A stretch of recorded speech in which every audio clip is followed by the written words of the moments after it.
I think 1995 gave Queenslanders belief in Origin again, because we'd lost series in 92, 93, 94.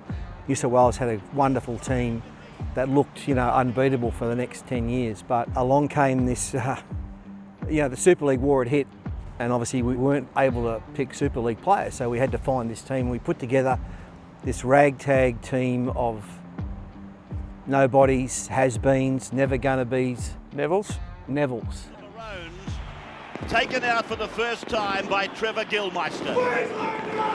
And as Paul said to me only half an hour ago, all I want them to do is be competitive. Everyone immediately went, what's that? Like, look at this team. We're going to get beaten by 50, 60, 70. Who are they?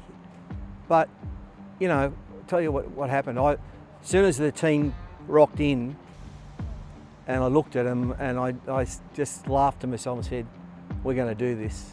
We're going to do this. Because what I saw in the team, I saw hope. And I saw people wanting to just give whatever they had for the Queensland jumper. And I knew after the first meeting that we had, which went for 20 minutes, and I discussed about, I virtually said to them, I'm sitting in your position 13 years ago, and I'm 22, and I'm going, what am I doing in this team? How did I get picked? Am I worthy? Can I do this? And I can see all of you are going the same thing. I said, you will do it, you can do it, and it's going to happen. The siren is coming, and it's all over. Queensland have won it. Queensland have made a clean sweep. The fourth team only in Origin history to clean sweep it. 24-16. And fairy tales do come true.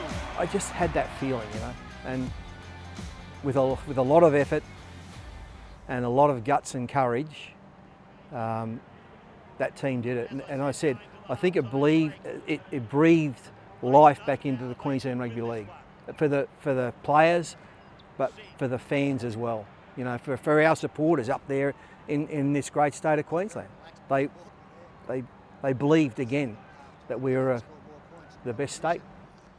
It sort of went a bit deeper than that for me too, Fatty. I mean, when I came to that first camp, knowing that you were going to be the coach, I was sort of thinking, Fatty, he's the best player, and he knows the game of rugby league, and I'm hoping that there's going to be something he's going to, put forward to get everybody back out of that feeling of being... Were you confident? Absolutely, mate. I was really confident. I believed that you could do it, mate, because I'd spent a fair bit of time with you leading up to that. We played together. Absolutely. Yep. So when it came about and you stood up in front of the group and the way that you delivered that, the confidence that you delivered it with, and the belief that you instilled in every one of those players that day, it was palpable, mate. I walked out of that meeting, I rang my missus and I said, we're not punters, get all the money you can, right, and back us, because we will not get beaten. That's how I felt. So if I felt like that, I wouldn't even play it. Imagine how the players were feeling after your introduction. I know, mate. it was a wonderful meeting, and I could see after a few minutes that the players were being drawn in, and just kept it going, about what we're playing for and who we're playing for, and your families and everything. That jumper, what it means to me, to what it's going to mean to you, doing your best in that jumper, and it was fantastic. And well, can I just start? How long did this, after you not knowing who I was, did this happen? Well, he still wasn't really sure why you were in the room. Well, everyone knows the story, but just to, when we're picking the team, there was Arthur Beetson, selector, Les Jeeves, Dud Beattie from Ipswich. Great Queenslanders, right, all of them. And we're picking the team one by one. Started with Robbie O'Davis, Matt Singh. We get up to the halfback and Adrian Lamb. So someone said, well, where's he from? And someone said, New Guinea. And someone said, well, we can't pick him then. I said, no, hang on a minute. New Guinea was joined on to Queensland in 4 million BC. That's true. And Les Jeeves goes, you're right. We can pick him. So that's how he got the number 7. Anyway, it went on and on and on, and then we picked our reserves, Terry Cook, Craig Teven, Mark Hone, and there was one spot left, and we could not think of one person to pick. So whoever's getting picked is getting picked by default, right? And then Beacho goes, look, there's a kid down the Gold Coast. He's played 2 first grade games. 3. He's played 3 first grade games. I said, right. And he said, well, he plays centre or wing or 5'8" or something. I said, what's his name? He goes, Ben Ikin. Who? Ben Ikin. Yeah, that's him, Ben Ikin. I said, is there no one else? He said, well, no, there's not. I said, oh, all right, pick him. So that's how Ben Ikin got picked. So then the next day, we're meeting for this meeting, and I get in the lift, and there's Matt Singh's in there. I go, hey, Matty, how are you, champ? You knew him? I knew him. Yep. And then this kid gets in, he's got board shorts and a singlet and thongs and a cap turned on backwards. And he gets in, he looks like he's a delinquent. He's escaped from somewhere, right? And he goes, oh, hi. I said, oh, g'day, mate. And I'm talking to Matt Singh, we get up to the 5th floor, and me and Matt Singh get out, and we start, and it just had this, I think this kid's following us. I said, stop right there. Now listen, if you want some autographs from the team and myself, you'll have to wait down in the foyer. We'll be 20 minutes. He goes, I'm Ben Ikin. I mean your team, you idiot. You're Ben Ikin. Oh my God. Oh, we're gone. Come on, champ. Let's go and win a series 3-0. And off we went. Never look back. Never look back. Never. Yeah. You did that, Inspire me? but you couldn't blame me. No one knew who I was. Look, in all fairness, even your father wasn't that sure about. No. Tell us that story, mate. No, so remember that year, that was the day where you used to have to watch Channel 9 to see who was going to be in the side. The announcement of the team was on free to air. And so I'm sitting at home with my 2 roommates, freshly moved out of home, and we're watching the team being read out. Like, I was a bit clueless myself. Robbie O'Davis was fullback. I'm like, who's that? Clearly they're not picking Super League players. Adrian Lamb, I didn't know him either. But they got to the bench and we're just, okay, what's left over to make the interchange? And I think it was Cracker, John McDonald might have read out, and number 14 from the Gold Coast Seagulls, Ben Ikin, and everyone's jaw collectively hit the ground. And my phone rang, I reckon it was about half a second after my name got read out. So clearly I'm thinking it's got to be for me. Yeah. I go and pick up the phone, it's my old man, it sounded like he was crying. The first thing he said to me was, is there another Ben Ikin on the Coast? I said, no, Dad, it's me. I said, come in. Get up to the Travelodge the next day and ride the lift with the coach. Yep. Clueless, you. Yeah, I know. Yeah. But you were good after that. But how was it for you sitting in that room for the first time? Like, you've played 3 first grade games, right? Yep. For the Gold Coast Seagulls, Yep. and now you're in the Queensland team, about to save Origin. So Choppy knows this because he knew me since I was a kid on the Yep. Gold Coast. That You're pretty handy removalist, actually, mate. Yeah. Yeah. My childhood dream was to wear the Maroon jersey. So that's where I'm coming from, in that room, in that moment, this is a realisation of everything I wanted. And so I'm sitting up the back. I was meant to play in the Queensland under-19 side. Were ya? So this is a bit of a step up, right? Yeah, right. Yeah, just a little one, yeah.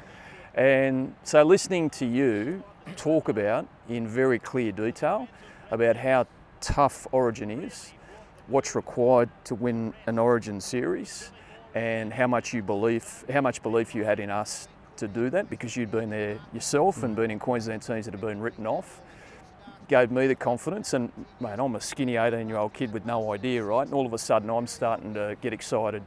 So I can only imagine, you're 2, 3, 5, 10, 12 years into your career, having you up the front of the room, telling that group what Origin meant to Queensland and that you believe we could get it done and how we were going to do it. I think gave everybody the certainty we needed to go out and win. Well, that's good. Yeah. Great coaching from you. Can you just talk through the first training session? Clearly you'd done a lot of prep. So what happened? The meeting I spoke for like 20 minutes, and I talked about Origin, and what Origin can do to a man. Because when you're on the field, like in a club game, I don't know, it's just not as intense. But the Origin will go to the bottom of your soul and it will try and rip it out, right? It'll try and rip it out. You can't do this. I'm going to rip your soul out. But you have to get through that.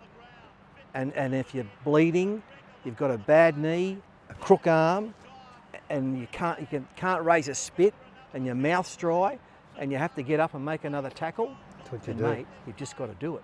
That's what Origin is, right? And so I explained all that. And I just saw Choppy down there. And Choppy, 9 Origins, Yeah. 2 man of the matches, 1980, 81. I Yep. say, look, our manager, Chris Clace, one of our greats, especially the early days, 9 Origins, 2 man of the matches. I hadn't planned anything. I said, I know he'd love to say a few words. He stands up and he goes, I just want to say, his lips turned into like big rubber sausages. And they looked at him, they looked back at me and they go, these blokes are mad. And then Robbie O'Davis jumped up out, remember this? Yeah. Jumped up out of his seat, give me a jumper now.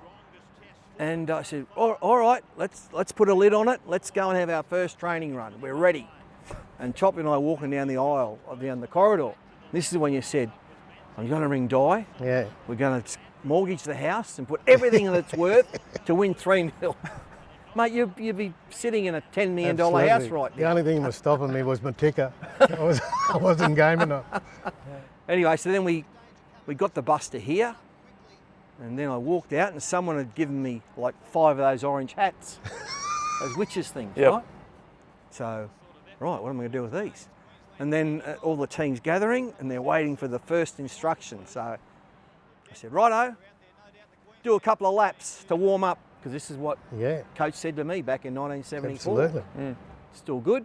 Couple of laps and I walked out with the witches hats and I threw them on the ground with Choppy and I said, right, what the do I do now? But we had a plan.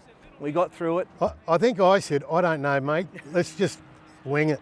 Yeah, And let's we wing did. it. You did. But he did have a plan. Of course he did. Yeah. Yeah. Yeah. No, And it you was great. You jest, but you're much smarter than you like people to think. And that didn't surprise me that he had the plan either, because he had a footy brain. I mean, you can talk footy better than most people can, mate. That's why you were so gifted in your role with You the... realise people with are the Channel sitting 9. at home watching Yeah. this going, Who is this "Oh, guy?" They're fainting. Well, they do, mate. Your description of the game is pretty much spot on. This is the thing with me with Origin. Origin's never ever been about the best players, the fastest players, the strongest players. It's about guys who want to get the job done with this. That's what Origin simply is. And now, we'd seen the New South Wales team, and I'm looking. It's pretty good. Going through it, 11 internationals, It was, yeah. right? All the Kings, Yep. Chief, Spud, Steve Menzies, Andrew Johns, Matthew Johns, Tim Brasher, Paul. There was a who's who of rugby league, right? Great team. Here's the thing, I don't care. I don't care who's in their team. All we see is blue jumpers, and they're running at us. Smash them. Put them on the ground. That's it. Put them on the deck. Yeah. Make them get up. Make them work for it. I didn't care about who was in the finer things, yeah, maybe, but mate, it didn't matter. Blue jumpers, that's all I ever saw. Yeah, it's a test of endurance, Origin, eh? It's just who can go That's the what- hardest that's it, for mate. longest. It's Yeah. all here. It's not in It's your... all here, and here. And that hasn't changed. No, it's It's still still the same now. Yeah, yeah. Yeah. It's a simple theory. So we hit the day of Game 1 in Yeah. Sydney. What's going through your head? I was so excited because I just wanted to see. It's been a good week, and the game was in Sydney. Yeah. So we trained somewhere in Sydney. We're at Moore Park or somewhere, and then I used to split the team up into 3s or 4s before we finished and have a chat about what we've done and what we've got to do. And I walked over to Jed and Tony Hearn Yep. and Honey sitting there, the 3 of them. How are you boys? Good. What you got? And Jed goes, Gavin Allen, for those that don't Gavin know Allen, who yeah. Jed is. tough as. He goes, oh, can I ask you a question? I said, yeah. He says, are we allowed to fight? I said, mate, it's Origin. You can do whatever you like. Oh, good. So I'm going, wow, this is going to be good. Anyway, in the end, nothing happened in that first game, but game 2 it erupted, Defence. Here's this first scrum that we were talking about. Yeah, Sedaris has thrown the first one, and we'll have plenty involved in just a moment. Well, they've come from everywhere like it was almost a rehearsal. Brawls have broken out. Hopewadi. He might be in his first Origin match, but Barnhill's involved. Well, we've seen plenty of this in Origin. This is one of the best. So this is the first game in Sydney. When you was around out, I thought, you know what, they look good. There's no panic, no one's worried. We've done our work at training. We know what to do. Well, in actual fact, we had a good team. Mate, I love Right across the the team. park. Yeah, We had speed, strength. fantastic. Yeah. This was a grind though, right? It was a grind. It was 2-0 Yeah. in the end. It was the final It's score. still the lowest score in the history of Origin. Through the game, you're not just coaching a Brisbane under-18 side now. This is the Queensland. What are you thinking about your role? What messages you send out? I mean, this is a new experience for you. Yeah. I'm just keeping my cool. Yep. And I had 2 roles. The first role I had, I'm watching as a fan. And I'm going, look at these blokes go. Yeah. Like, they should be getting beaten by 30. Everyone thinks they should be getting beaten by 30. But it's 2-0, we're in front. They can hardly make a break. I mean, they played out of their skins. The Queensland blokes played out of their skins. They sure did. And you know, I based defence wins games, whether it's Origin test matches or whatever. Defence is the most important thing to me in rugby league. And mate, we worked hard on defence at training. And I got to tell you, in this game, I reckon we saved at least 5 or 6 tries over our try line where they thought they'd scored. Remember this? The Queenslander? Yeah, Incredible. the Queenslander. Billy stole it off me. He's made about 25 million out of it. I was standing in front of him as he come out and he yelled it, and Yeah. I actually myself. I thought, Jesus. Well, the Queenslander call hadn't been around No. for a few years either, and I just felt as though it really meant something, so I reintroduced it. And they obviously yelled it out a heap. A great deal of pressure, and Robbie O'Davis. You know, I tell you what, Robbie O was so good through that series. Every player was. Absolutely. He was. I don't think the New South Welshmen were actually expecting Billy Moore to yell that out, going out the tunnel. No, and they I reckon weren't. that would have had a really big effect on those young guys going back out there thinking, Jesus, we can't get past these blokes. Yeah. Here I am. Hey, You'll score for sure. Oh. Billy stuffed that up, not me. Oh, you didn't drop it, no. At this point now, we are just hanging on. Mate, right? I am on the edge of my seat. Tackle. And Look I'm at just that tackle. going, look at That's that. amazing I'm just tackle. going, boys, do your duty. Look, I'm clapping. I'm like a fan. Yeah, how red's your hair? It's pretty red. Right now, it's gone. Yeah. But you know, they played as good as we let them. That was it. So this stuff is hard to defend against, right? Once 11 internationals throwing it around, like we had to defend out of our arse. I know, and we did. As I said, though, it goes back to that first experience with you, mate, and you put them in that frame of mind, and they never left that frame of mind from that address that you gave them until the end of that game. It was there with them the whole time. They believed in themselves for the whole game. You were out there, Benny. You must have been thinking, how good is this? Well, how good are we going? So I had his experience first, right? So I didn't play in the first half. I was on the bench. And anyway, I'm hoping, because I'd grown up being a fan, right? All I wanted is for Queensland to win. So I get into the game, and it didn't occur to me until about halfway through the second half that this coach might be silly enough to put me on the field. And I reckon as soon as that thought popped into my head, I looked at Fatty, and Fatty must have had some sort of sixth sense. He's looking at me, and he said to me, "Are you ready?" And I'm like, yeah.